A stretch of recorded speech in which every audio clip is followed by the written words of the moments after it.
maior amor do que este, de dar alguém a vida pelos seus amigos. Quem falou isso foi Jesus, está em João, capítulo 15, versículo 13. Na localização histórica do Cristo, impressionamos-nos a realidade de sua imensa afeição pela humanidade.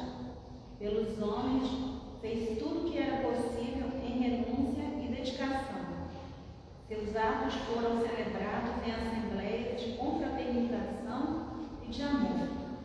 A primeira manifestação de seu apostolado verificou-se na festa jubilosa de um lar. Fez companhia aos publicanos, sentiu sede da perfeita compreensão de seus discípulos. Era amigo fiel dos necessitados, que se socorriam de suas virtudes imortais. Através das lições evangélicas, nota-se o esforço para ser entendido em sua infinita capacidade de amar. A última ceia representa uma paisagem completa de afetividade integral. Lava os pés aos discípulos, ora pela felicidade de cada um.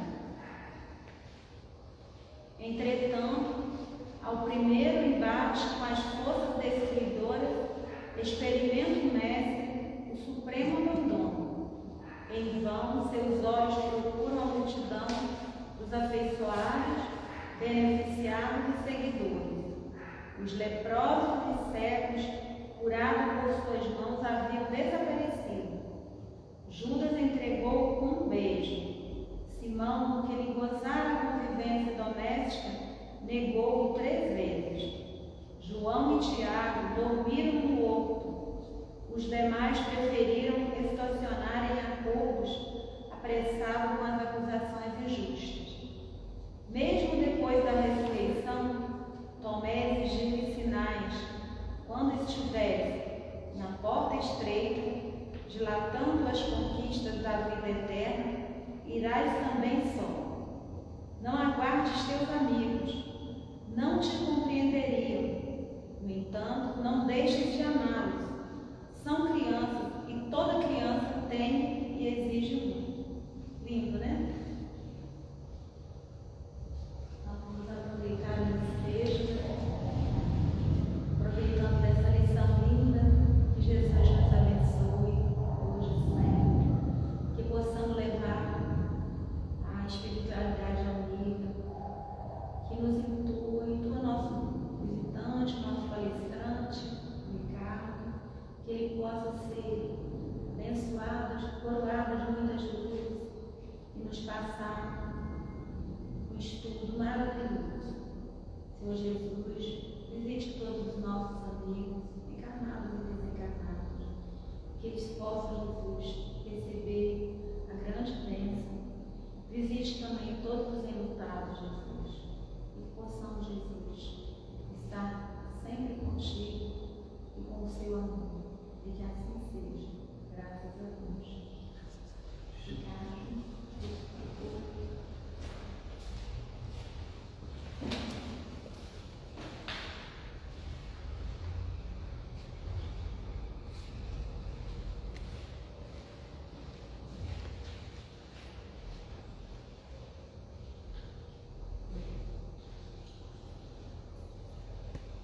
queridas irmãs e queridos irmãos, encarnados e desencarnados, é uma alegria muito grande estar aqui pela primeira vez nesta casa, atendendo ao convite que foi feito, e poder, junto a vocês, colocar ideias, fazer reflexões em um tema do Evangelho do Jesus Espírita. Claro, como sempre faço, um abraço do Instituto Espírita Caminho de Jesus, que é a casa onde faço as minhas atividades, e do 7º Conselho Espírita de Unificação, onde também trabalhamos e representa o movimento espírita de Caxias. Nosso tema de hoje é a afabilidade e a doçura, e ela se encontra lá no capítulo 9 do Evangelho, que é Bem-aventurados aflitos, do item 6, na mensagem de Lázaro nas Instruções dos Espíritos.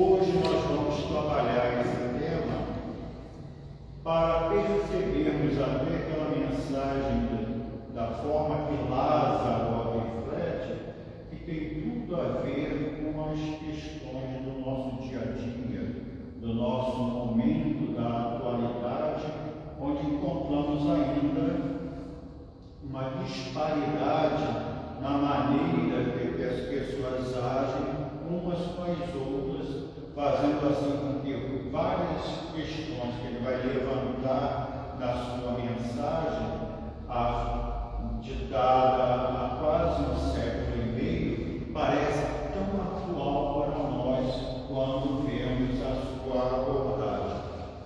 Então vamos ver assim, alguns questionamentos que a mensagem, as reflexões de hoje pretendem fazer com que raciocinemos. Como tenho tratado aqueles que estão ao meu lado na convivência familiar? Vamos falar um pouco disso, né? Faz parte da mensagem de Lázaro e faz parte também do nosso cotidiano. Como tenho tratado os meus colegas de profissão ou do trabalho voluntário? Como tenho tratado o próximo na via pública ou que chega na casa espírita? Tudo isso são questões que nós vamos abordar no nosso tema de hoje, buscando assim uma reflexão, uma compreensão dessas diferenças que muitas vezes as pessoas encaram com naturalidade, mas que precisamos cuidar para que a gente tenha a afabilidade e a doçura como um princípio de tudo aquilo que a gente vai oferecer ao próximo, seja lá quem seja lá onde estejamos. E aí, já começando a falar da mensagem de Lázaro, ele já diz: entretanto, nem sempre há que ficar nas aparências. A educação e a frequentação do mundo podem dar ao homem o verniz dessas qualidades. Quantos há cuja fingida bonomia não passa de máscara para o exterior, de uma roupagem cujo talhe primoroso dissimula as deformidades interiores.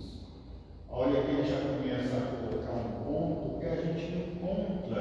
Vamos encontrar personagens na nossa sociedade. Aquela pessoa que tem um vocabulário bastante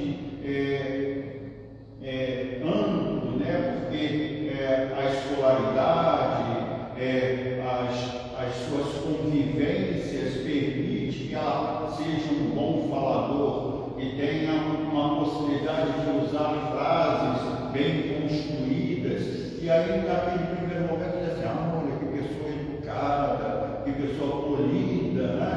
Mas muitas vezes essa polidez acaba no primeira desavença, na primeira divergência de opiniões que aquela pessoa tem com o seu próximo. É como ele tem ali. As pessoas, muitas vezes, a polidez, a educação e a vivência acadêmica, ou até mesmo, muitas vezes, a própria convivência familiar traz para ela certos princípios que ela adota apenas por ser uma coisa aprendida, mas que interiormente não é praticada. Então nós vamos muitas vezes nos surpreender com pessoas, como ele diz ali, que a sua roupagem, a maneira de se vestir, a maneira de falar, os gestos, parece de uma pessoa polida, de uma pessoa amável, uma pessoa atenciosa, e de vez em quando nos surpreendemos com esse tipo de pessoas explodindo com palavras rudes, com gestos agressivos, quando elas não estão satisfeitas naquilo da sua vontade, quando ela não aceita que haja opiniões divergentes, quando ela se acostumou sempre a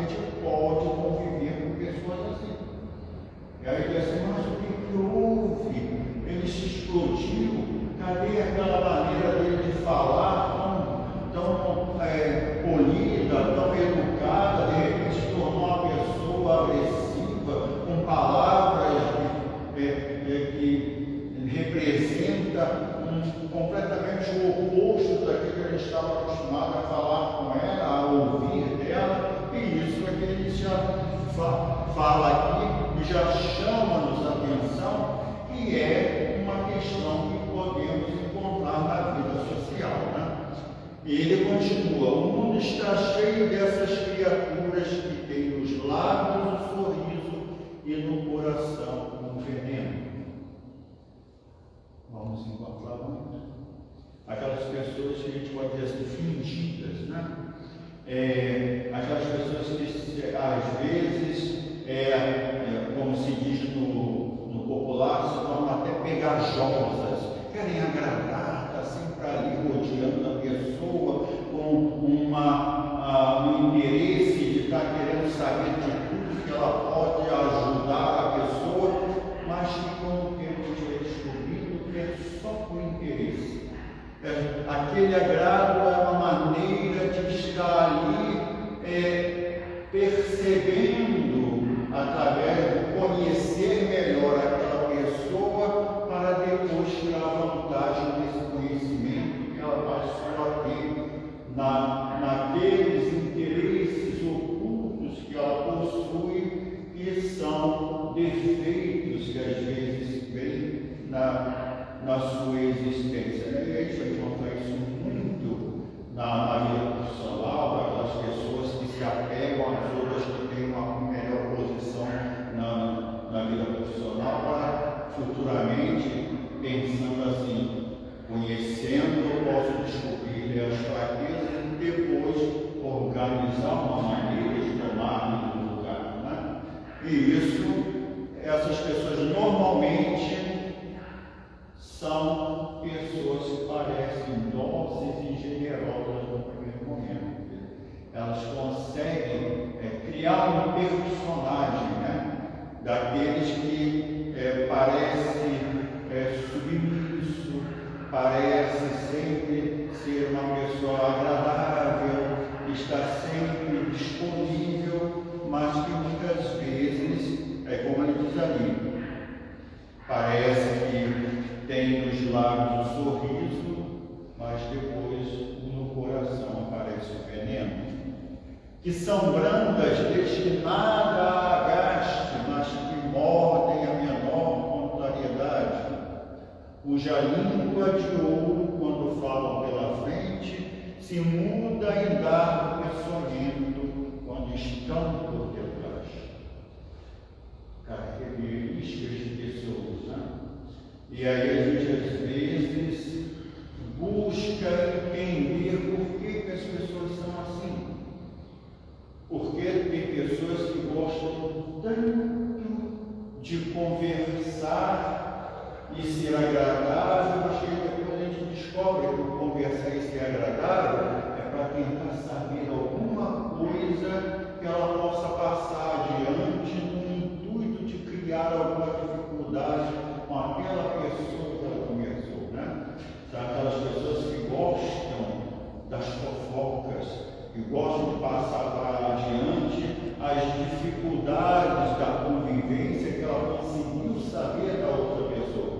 E o triste disso tudo é que isso está se tornando uma coisa tão comum hoje nas redes sociais, que as pessoas hoje estão ficando com medo de participar das redes sociais, porque ela não sabe se naquele grupo, né, da qual ela passa a participar, daquelas pessoas que parecem tão cordiais, de repente vai surgir um que vai captar uma notícia qualquer da sua vida pessoal e vai ter o prazer de espalhar alguma coisa que é tão íntimo da pessoa, com o intuito de ganhar likes, de ganhar seguidores, de ganhar evidência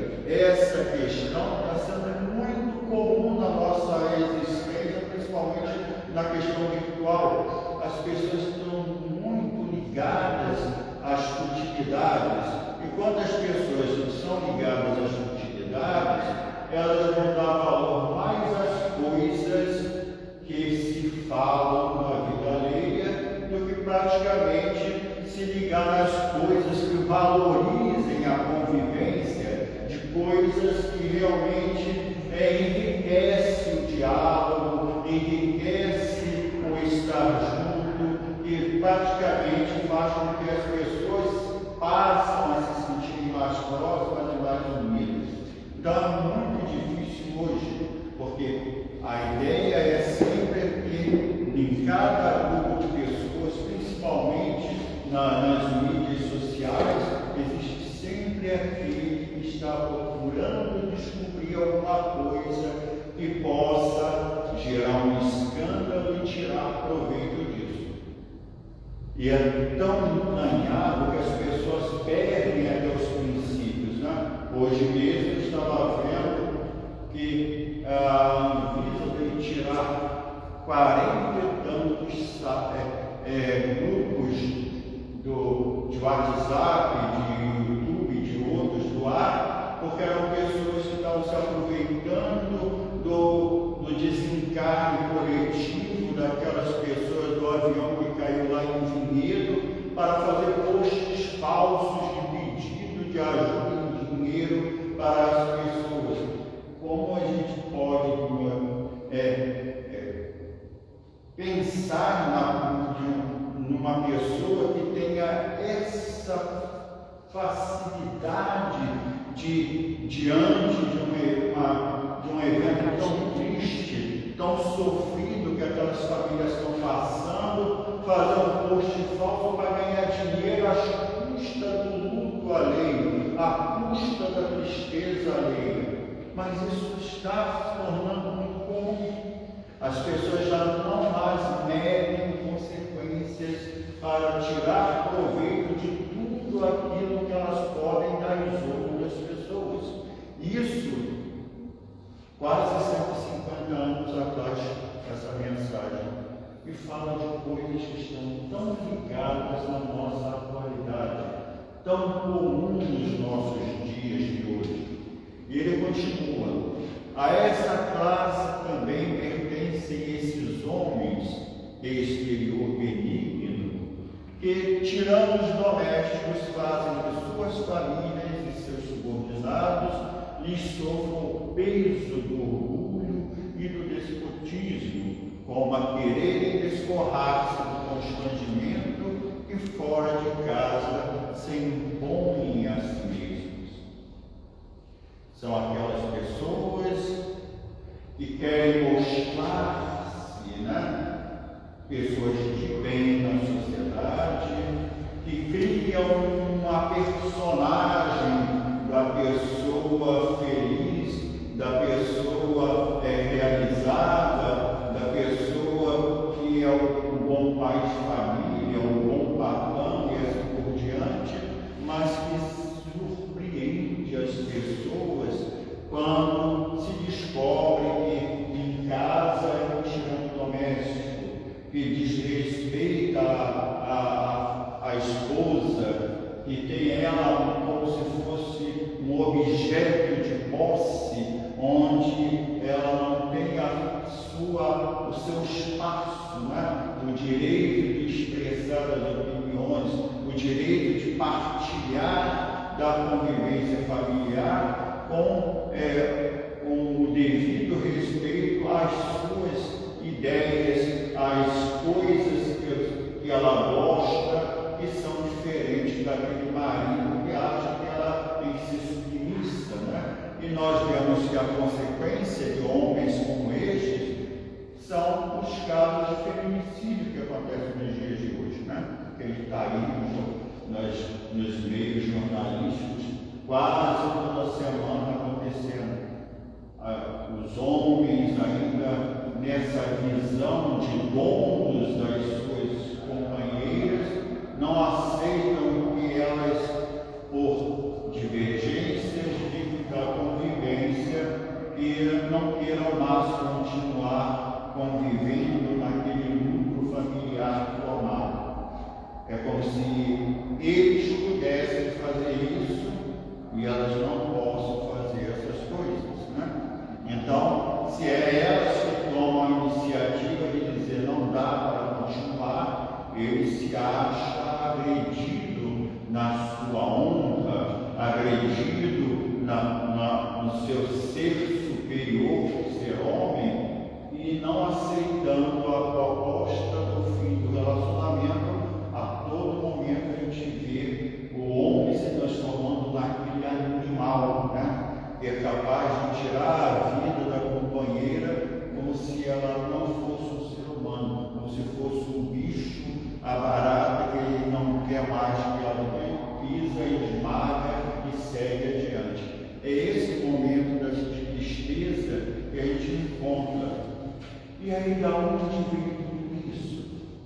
Vem de uma sequência da parte da educação familiar, vem, infelizmente, ainda de uma sequência da visão religiosa. Não vamos falar mal da religião, não podemos fazer isso, cada um tem a sua fé, mas infelizmente a gente encontra igrejas que pregam aquela ideia, não, o homem é o cabeça da casa, a mulher tem que se submeter ao homem depois de casa, porque ele, como cabeça, ele que toma as decisões, ele que expressa as opiniões, e ela está lá apenas para fazer a sua vontade. Não pode ser assim.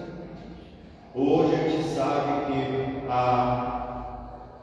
sociedade moderna, a mulher, tanto quanto o homem, tem os seus direitos garantidos de igualdade de condições. Hoje em dia, quando as pessoas vão se consorciar, tem que prestar atenção do que vai ser essa vida a dois. Se o homem encontra uma mulher que já trabalha, que tem a sua carreira profissional, ele já sabe que vai ter que dividir com ela as questões familiares, até as atividades simples do dia a dia da casa, porque se ele trabalha, ela trabalha também. Se ele pode dizer que chega cansado em casa, ela também por trabalhar para chegar cansado em casa. Vai ser a hora de dividir de maneira equânime as atividades que não fazem parte da vida profissional. Mas isso ainda a gente encontra resistências, porque esse homem que praticamente às vezes não é um tirano ativo, mas age muitas vezes como tal em questões menores, ainda é capaz de chegar em casa e achar que tem que encontrar a esposa fazendo todos os afazeres do lar para atender às suas necessidades do homem cansado que chega em casa. E aí o que acontece é que o homem só tem a sua vida profissional e deixa ou obriga de alguma forma a mulher a ter a chamada dupla jornada. Ela sai do trabalho, chega em casa, tem que fazer todos os afazeres de casa, enquanto o homem tem que descansar, né? E a mesma coisa a gente vai encontrar no trabalho. Aquela pessoa que, para os que lhes são superiores, está sempre agradando, mas para aqueles que lhes são subordinados, é aquela pessoa rígida, que está toda hora, quer falar mais alto, que a toda hora está chamando a atenção por qualquer coisa, até mesmo quando é uma falha, a gente entende, mas às vezes apenas no sentido de humilhar o subordinado por alguma coisa que ele acha que teria que ser feito do jeito que ele quer e não do jeito que o funcionário consegue fazer. E as palavras, muitas vezes desrespeitosas, fazem com que essas pessoas se sintam desestimuladas o tempo todo de fazer o melhor ao seu alcance na vida profissional. Então é isso, esse despotismo, né? E Lázaro, como uma pessoa já no espírito experimentado, ele conclui que não se atrevendo a usar de autoridade para com os estranhos que lhe chamariam a ordem, ou seja, é aquela pessoa que não enfrentaria alguém que ele é de igual para igual, né? e preferiria sair pela tangente, como se diz assim, procurando mostrar-se afável, ou pelo menos mostrar-se mais flexível quando enfrenta uma outra pessoa de igual autoridade, mas que ao mesmo tempo, quando é uma pessoa que está subordinada pelas questões da vida, ou uma pessoa com quem ele convive no núcleo familiar e acabam pela formação, pela educação, aceitando um certo grau de obediência, ele faz então aquele gesto da pessoa que dá a ordem e que quer ser obedecida, e aí ele diz assim: envaidece-se de poder dizer aqui mando eu e sou obedecido, sem lhes ocorrer que poderiam acrescentar e sou detestado. Já existia no tempo desta mensagem, existe nos dias de hoje. Aquela família que, quando o pai chega em casa, os filhos já ficam preocupados, já ficam recolhidos, ficam muitas vezes estressados, porque sabe que se o pai notar qualquer coisa que lhe tire do sério, vai agredi-los de alguma forma. Que a esposa já fica também toda abalada, porque qualquer questãozinha, por menor que seja, nas atividades que ela estiver fazendo, na hora que ela estiver em casa, pode ser motivo de palavras rudes e agressividade. Então, hoje, como ontem, e Lázaro reconhece isso, essa rudeza, essa agressividade, essa falta de bom senso marca ainda um grande número das pessoas da nossa sociedade. E a gente vai encontrar isso em todas as famílias, vamos encontrar isso no nosso dia a dia de convivência com outras pessoas no meio social. E é difícil, muitas vezes, a gente vê essas coisas acontecerem e não ter vontade de fazer alguma coisa para que isso acabe, né? Aí vem aquele ditado antigo: em vida de marido e mulher não se mete a colher, mas tem que meter o garfo, a colher, tem que meter todas as coisas, porque muitas vezes a nossa omissão, e isso que é o perigo, a nossa omissão faz com que aquelas questões que já estão chegando a um excesso, chegando a um limite perigoso, pode, por não termos a coragem de interferir de alguma forma, chegar a algo catastrófico, né? Da agressão mais grave, daquela criança que chega no hospital e descobre que ela tem diversas fraturas de diversas vezes em que ela foi espancada, existem cicatrizes antigas e outras recentes. E onde vivia essa criança, além da convivência familiar, que as outras pessoas nunca perceberam que havia isso, né? São coisas que a gente precisa se preocupar. E os Espíritos nos dizem que temos que ter cuidados para não sermos omissos, porque a omissão também é um grau de culpabilidade do qual a gente vai ter que responder no futuro. Se eu não tenho coragem de enfrentar o mal, quando posso fazer alguma coisa para diminuir os efeitos, eu sou igualmente culpado. Então, muitas vezes a gente prefere dizer assim: não vou sair da minha zona de conforto para arrumar encrenca onde eu não tenho nada com isso, não é minha família, não é os meus filhos, então para que eu vou me meter nesses problemas? A pessoa que é da vida social está sendo humilhada, mas não é nada meu, por que eu tenho que estar me preocupando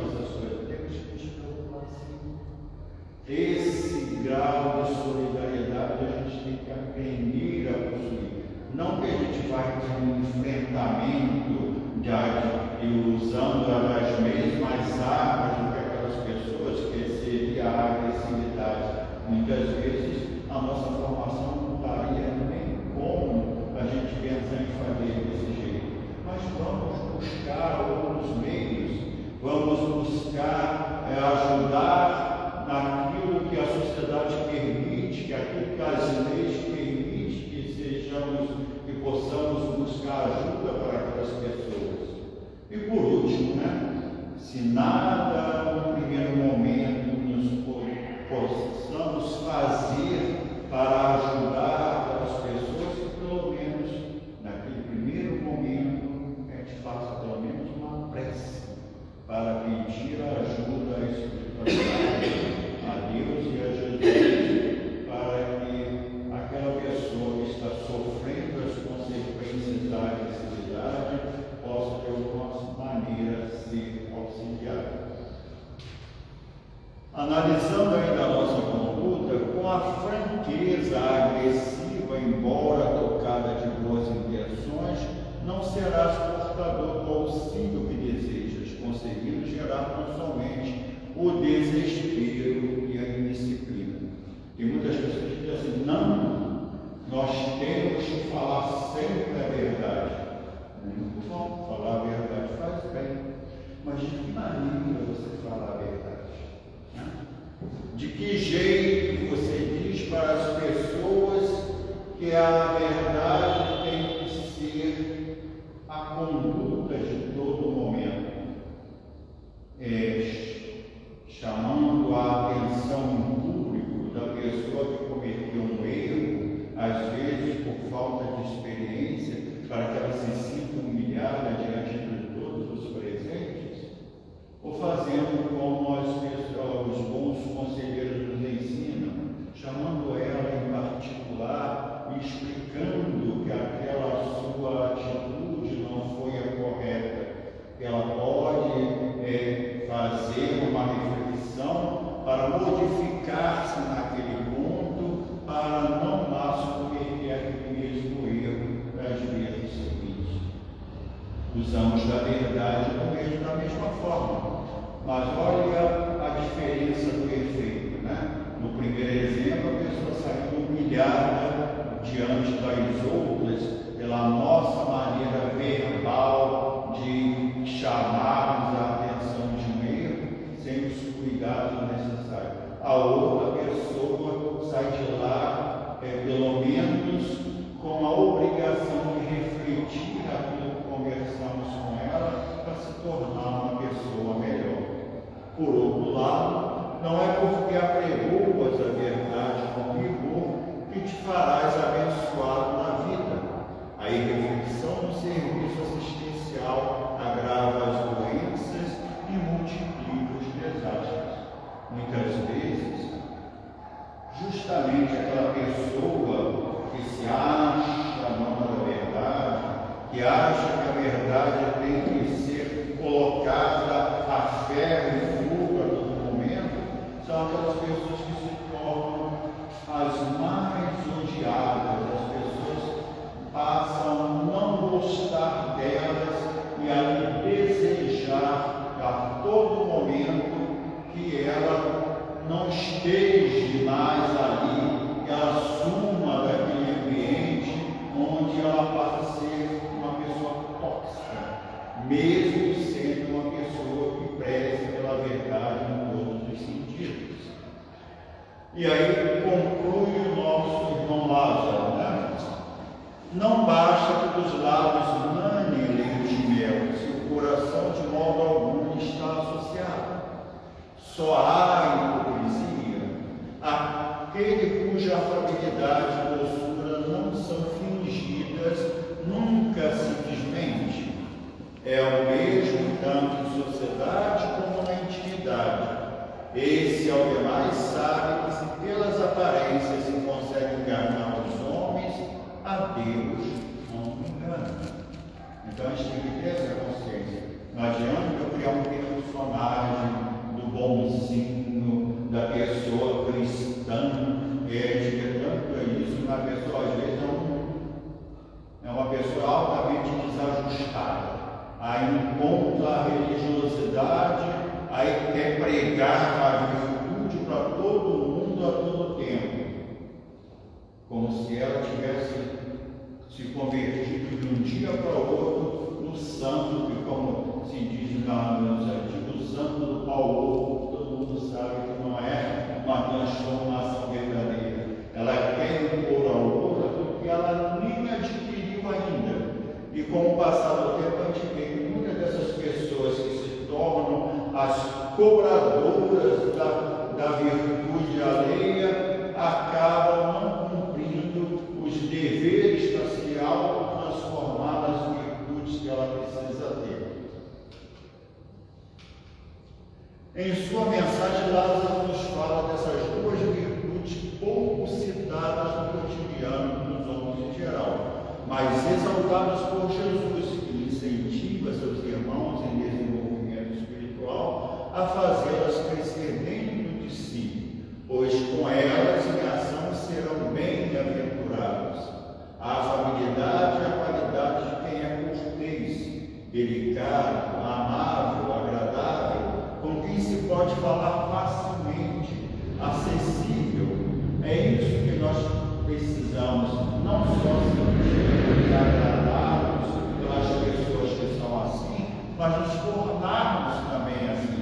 É tão bom quando a gente passa um sentimento positivo para as pessoas com quem a gente convive, que a gente se mostra afável, que a gente se mostra atencioso. Isso faz um bem muito grande. E se nós nos sentimos tão bem com pessoas assim, significa que se formos assim também, estaremos trazendo um bem para as pessoas com quem vivemos. A doçura é a qualidade de quem é suave, meigo e brando. E doçura todos nós podemos desenvolver se tivermos a atenção de combater os nossos vícios e praticar e desenvolver cada vez mais as nossas virtudes. Escreve ele que a afabilidade e a doçura se originam da benevolência, boa vontade, bondade para com alguém, que por sua vez é fruto do amor ao próximo. As virtudes se encadeiam. Se a pessoa ama o próximo, ela vai primar por desenvolver as outras virtudes, os outros sentimentos que fazem parte desse kit da boa convivência. Quem deseja ser afável e suave nos relacionamentos com os outros, precisa cultivar o amor ao próximo, para com ele ter boa vontade com seus erros, suas imperfeições, suas dificuldades. Em resumo, passa a ter um pouco de empatia com as pessoas. Perceber que muitas vezes as pessoas têm dificuldades, não porque ela quer ter dificuldades, é porque ela ainda está num grau de aprendizado que não assumiu ainda o grau de experiência que às vezes a gente possui, e a gente acha que o outro deve ter aquele mesmo grau de experiência e apresentar sucessos nas suas ações da mesma maneira que nós já conseguimos ser. E muitas vezes ela ainda está aprendendo, está amadurecendo. Então temos que ter essa boa vontade de entender que ela está no seu amadurecimento emocional, intelectual, moral, e que a gente não pode, com críticas, dificultar esse amadurecimento, mas que tenhamos essa empatia para tentar ajudá-la, a motivá-la a continuar o seu aperfeiçoamento, o seu aprendizado, a melhorar a sua conduta, né? Quando Jesus traça como regra da vida a afabilidade e a doçura, estas duas qualidades abrangem outras, como a paciência, a tolerância, a obediência e a resignação. Essas são as qualidades das almas nobres, dos homens bons. Todas as pessoas afáveis e doces são gentis, e a gentileza se exercita através de pequenos gestos, um simples bom dia, um sorriso, um agradecimento, dar passagem a quem está com pressa. Pode não parecer, mas esses pequenos gestos fazem muita diferença. Por isso que a gente percebe que tem pessoas que se tornam agradáveis apenas por esses pequenos hábitos. Eu gosto muito, e a minha esposa me diz assim: mas você conhece todo mundo, que a gente sai na rua e diz assim: bom dia, boa tarde, boa noite, e ela estranha: mas você cumprimenta, você conhece? Eu às vezes eu não conheço, mas não é por isso que eu vou deixar de cumprimentar. Isso é bom, você desejar um bom dia para a pessoa e ter esse bom dia de volta da pessoa, né? E hoje existem pessoas que já não prezam mais isso, mas os antigos prezavam melhor. Como outro dia eu estava comentando, pessoas que moram em prédios onde as pessoas do andar nem se conhecem e quando saem, cruzam no corredor, não se falam. Falta essa maneira mais educada de se comportar e leva à afabilidade e à doçura. É através de pequenos gestos que começamos a mudar o mundo. Como já dizia o profeta, gentileza gera gentileza. Né? A gentileza traz a paz, a tolerância, a paciência, a capacidade de perdoar. Não podemos pensar que a educação torna uma pessoa gentil. Gentileza é uma maneira de pensar, de enxergar as pessoas. É tratar o outro como gostaríamos de ser tratados. É muito mais que um código de boa conduta ou de etiqueta. A gente tem que internalizar isso. Não se faz faculdade de gentileza, de afabilidade, de doçura. A gente até aprende na convivência do lar com pessoas que já possuem esses recursos, mas a gente tem que internalizar, tem que ser algo natural da nossa vivência. Senão soa artificial, soa como um personagem que a gente cria e que na verdade não existe dentro de nós. Né?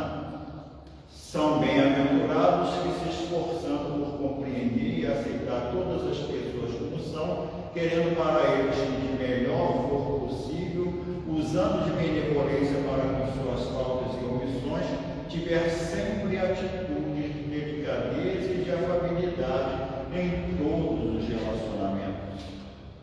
A bondade e a afabilidade são atributos essenciais dos espíritos depurados. Não tem ódio nem aos homens, nem aos outros espíritos. Lamentam as fraquezas, criticam os erros, mas sempre com moderação, sempre felizes sem animosidade. Admita-se que os espíritos verdadeiramente bons não podem querer senão o bem e dizer senão coisas boas, e se concluirá que tudo que denote na linguagem dos espíritos falta de bondade e de benignidade não pode provir de um bom espírito. O livro dos Médiuns, lá no item 1264, mostrando assim que isso é uma questão de fundo, de natureza, e que a gente tem que primar por granjear em nós essas virtudes para que a gente vai se tornando uma pessoa cada vez melhor. Se desejais a presença dos bons, tornai-vos bondosos por nossa vez. Sem a afabilidade e doçura, sem a compreensão fraternal e sem atitudes edificantes, não podereis entender os espíritos afáveis e amigos, elevados e construtivos. André Luiz, no meu dicionário de luz. O semelhante atrai o semelhante. Se queremos ter boas companhias espirituais, se quisermos fazer boas amizades na vida física, precisamos dar o nosso melhor. Não tem outra maneira de ser. Se nós oferecermos apenas a rispidez, a falta de compreensão e outros defeitos que geram dificuldades, as pessoas mais amigas, as pessoas mais atenciosas já terão dificuldade de conviver conosco. temos que oferecer o nosso melhor para que, lembrando aquilo que foi dito pelo profeta, para que a gentileza gere gentileza. E para terminar, Emmanuel, no livro Abrigo, nos diz: não te esqueças de que o Mestre nos espera ao lado das próprias criaturas que caminham conosco, a fim de auxiliar-nos. Sejamos devotos da cortesia e da afabilidade em todos os instantes, para que não aconteça, venhamos a dizer, depois da oportunidade perdida: efetivamente o Senhor estava junto de mim, mas não pude senti-lo, porque em verdade, pelos fios invisíveis do amor, o Divino Mestre permanece constantemente entrosado à nossa própria vida. É o que a gente tem que ter. E tem pessoas que aprenderam a fazer assim, diante da dificuldade, a gente pergunta assim: o que Jesus faria no meu lugar, né? A gente, às vezes, pensar no guia e modelo como tirar dos seus exemplos a maneira correta de comportarmos. E isso é muito bom, a gente não perder esse contato com Jesus. Porque muitas vezes a gente quer estar com Jesus, mas na maioria das vezes ele já está conosco e nós ainda não estamos sentindo a sua presença. E para que a gente possa fazer isso, a gente tem que gerar toda essa transformação íntima, no sentido que nós hoje sejamos melhores que ontem e que amanhã desejemos ser melhores do que somos hoje. Esse é o processo do aperfeiçoamento íntimo, que passa por todo o desenvolvimento das virtudes, onde a afabilidade e a doçura é uma das que mais chama a atenção, porque mostra que dominamos todas aquelas más tendências e somos capazes de já oferecer o melhor de nós para as outras criaturas. E Jesus nos abençoe.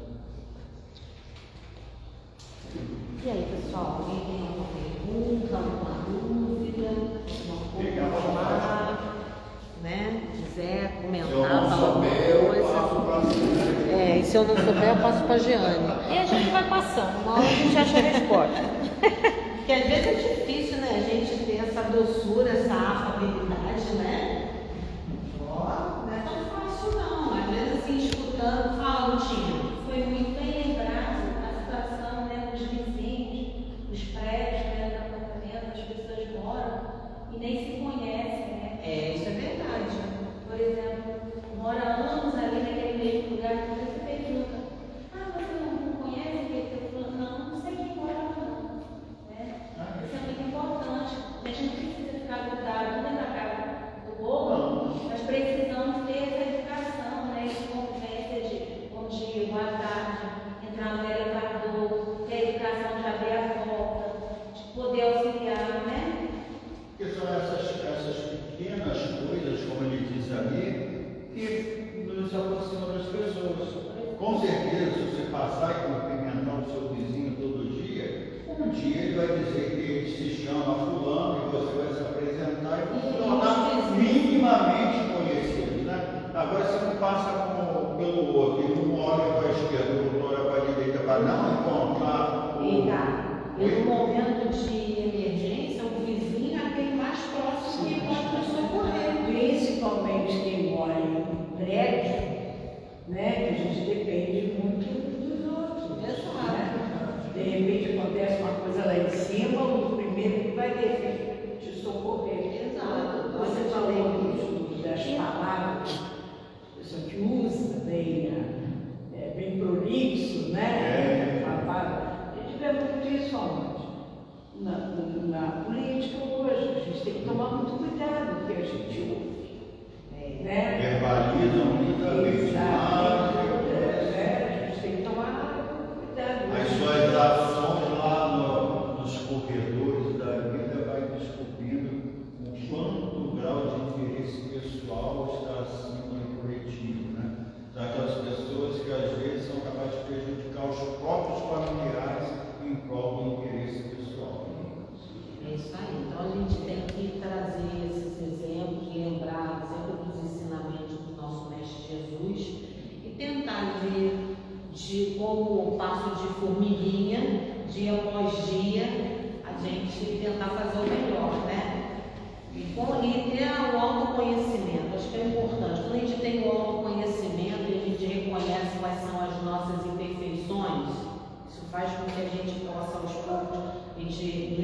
melhorar a cada dia, não é isso? Obrigada, Ricardo, por hora. Aquele exercício diário, né? O exercício Como Santo Agostinho fala, diário. no final de cada dia, tenhamos a coragem e a sinceridade de fazer aquele balanço do dia. Exatamente. Porque muita gente, a pessoa não quer fazer porque ela não tem coragem de ser sincera consigo mesmo. É aquelas pessoas que o defeito do outro, ela sabe comentar detalhadamente. Agora, quando é o seu defeito, ela cria mil justificativas para dizer que aquele defeito não é tão grave assim. Né? Mas agradeço muito pela atenção de vocês e pela oportunidade de vir aqui falar. E eu queria fazer só um pequeno comentário. Que o convite principal, né, de nos transformarmos, que a gente faz tanta essa cobrança dessa transformação externa, quando na verdade isso tudo vai começar por nós. Então, quando a gente traz essa afabilidade, essa doçura no trato com as pessoas, tudo vai se transformando. Eu me recordo que uma vez eu estava numa fila de ônibus, todos os dias eu pegava o ônibus naquele horário, ali no ponto final. E um dia eu falei assim, gente, esse motorista é tão mal-humorado, a gente entra, dá bom dia, ele nem responde. A pessoa que estava na minha frente falou assim para mim, mas continua dando bom dia, porque o problema está com ele, não tem que estar em você. Então você vê como é que tudo é uma troca. Ele vibra uma coisa que não é tão agradável, eu compro aquilo e sou desagradável também. Então na hora que aí você começa a perceber, você começa a ter um olhar que você precisa ser doce, precisa ser gentil com todos, automaticamente a vida vai te trazendo isso de volta de outras formas. Talvez não vai ser daquela pessoa que a gente está esperando, mas com certeza vem. Né? É sempre ditado, a gente colhe o que planta. Então não é só coisa ruim, coisa boa também.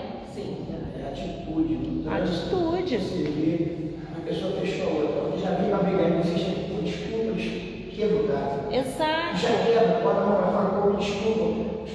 Acabou ali.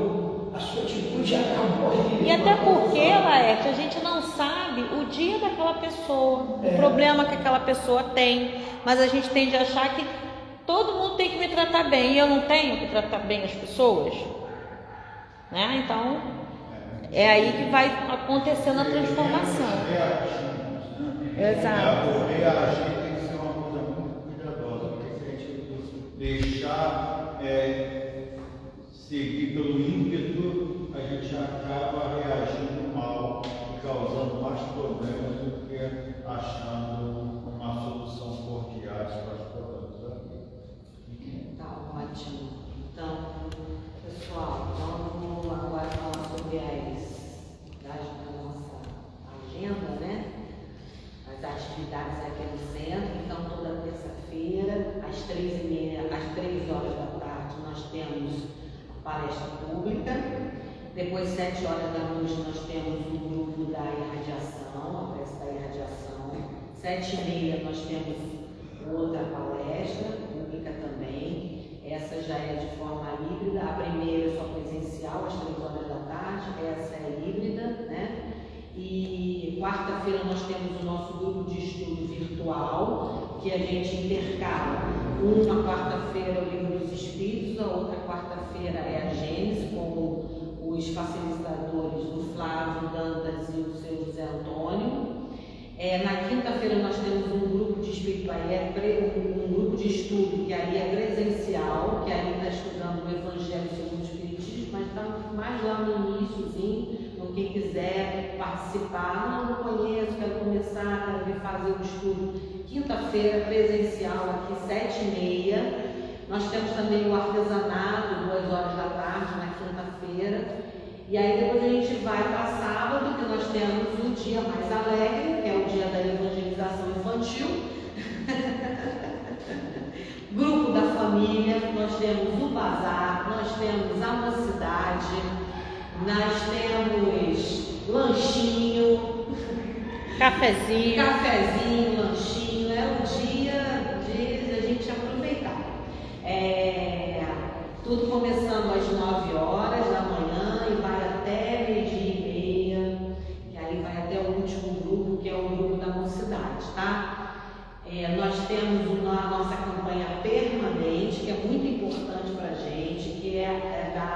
cesta de alimentos. Então, quem puder trazer, nós temos uma cestinha ali, ó, na recepção.